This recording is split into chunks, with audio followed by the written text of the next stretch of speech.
ರಾಘವೇಂದ್ರ ಸ್ವಾಮಿಗಳ ಆರಾಧನೆ ಇನ್ನೇನು ಶ್ರಾವಣ ಮಾಸದ ಕೃಷ್ಣ ಪಕ್ಷದ ದ್ವಿತೀಯದಂದು ಇನ್ನು ಸ್ವಲ್ಪೇ ದಿವಸಗಳಲ್ಲಿ ಬರ್ತಾ ಇದೆ.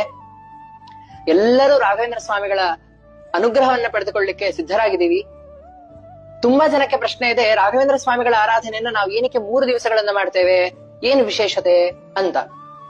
ಏನಿಲ್ಲ, ಶ್ರಾವಣ ಮಾಸದ ಕೃಷ್ಣ ಪಕ್ಷದ ದ್ವಿತೀಯ ಏನಿದೆ, ಅಂದ್ರೆ ಯಾವತ್ತು ನಾವು ಮಧ್ಯಾರಾಧನೆ ಅಂತ ಆಚರಣೆ ಮಾಡ್ತಾ ಇದ್ದೀವಿ, ಅವತ್ತು ಯಾಕೆ ಮಧ್ಯಾರಾಧನೆಯನ್ನ ಆಚರಣೆ ಮಾಡ್ತಾ ಇದೀವಿ ಅಂತಾದ್ರೆ, ರಾಘವೇಂದ್ರ ಸ್ವಾಮಿಗಳು ಶ್ರಾವಣ ಮಾಸದ ಕೃಷ್ಣ ಪಕ್ಷದ ದ್ವಿತೀಯ ದಿನದಂದು ವೃಂದಾವನವನ್ನ ಪ್ರವೇಶ ಮಾಡಿದಂತಹ ದಿವಸ.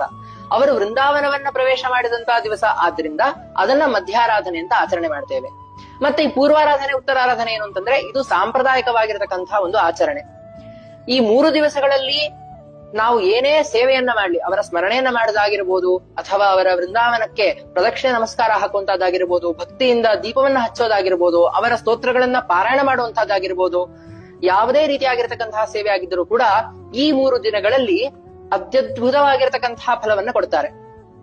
ಹಾಗಾದ್ರೆ ವರ್ಷ ಪೂರ್ತಿ ಕೊಡಲ್ವೇನು ಅಂದ್ರೆ ಇಲ್ಲ, ವರ್ಷ ಪೂರ್ತಿ ನಾವೇನು ಸೇವೆ ಮಾಡಿದ್ದೀವಿ ಅವಾಗ ಯಾವ ರೀತಿ ಫಲ ಸಿಗತ್ತೋ ಅದಕ್ಕಿಂತ ಹೆಚ್ಚು ಈ ಕಾಲದಲ್ಲಿ ನಾವು ಅವರ ಸ್ಮರಣೆ, ವಿಶೇಷವಾಗಿ ಅವರ ಸೇವೆ, ದೀಪ ಪ್ರಜ್ವಾಲನೆ ಮೊದಲಾಗಿರತಕ್ಕಂತಹ ಸೇವೆಗಳನ್ನ ಮಾಡೋದ್ರಿಂದ ಇನ್ನೂ ಹೆಚ್ಚು ಫಲವನ್ನ ನಾವು ಪಡೆದುಕೊಳ್ಳಲಿಕ್ಕೆ ಸಾಮರ್ಥ್ಯ ಇದೆ.